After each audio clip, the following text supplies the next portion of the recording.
മുത്തങ്ങ സമരവുമായി ബന്ധപ്പെട്ട കേസിൽ 23 വർഷത്തിന് ശേഷം വിധി വന്നിരിക്കുന്നു. KV വിനോദ് എന്ന പോലീസുകാരൻ വധിക്കപ്പെട്ട കേസിൽ എല്ലാ പ്രതികളും കുറ്റവിമുക്തരാക്കപ്പെട്ടിരിക്കുന്നു.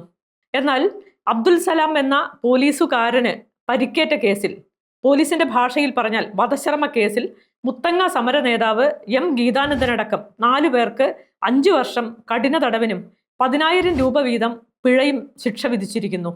വയനാട് ജില്ലാ പ്രിൻസിപ്പൽ സെഷൻസ് കോടതിയുടേതാണ് വിധി. സമര നേതാവ് M ഗീതാനന്ദൻ ഉൾപ്പെടെയുള്ളവർക്കെതിരായ കൊലക്കുറ്റം മതിയായ തെളിവുകളില്ലാത്തതിനാൽ ഒഴിവാക്കപ്പെട്ടു.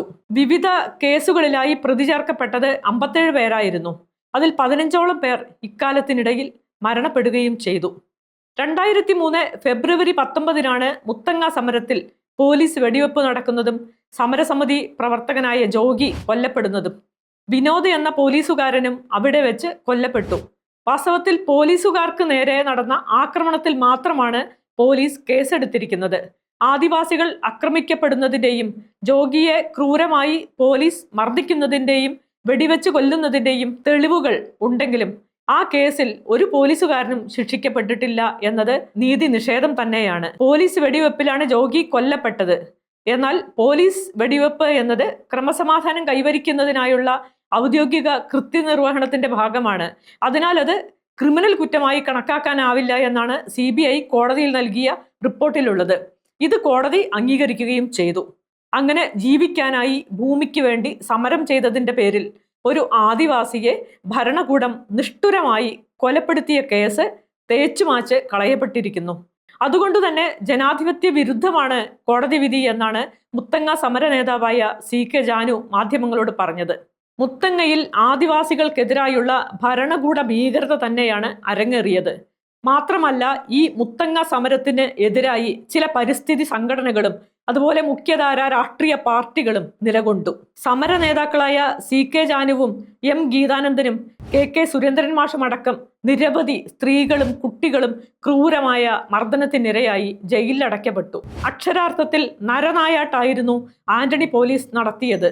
സമരത്തിൽ പങ്കെടുത്ത പലരെയും പിന്നീട് കാണാതാവുകയും ചെയ്തു.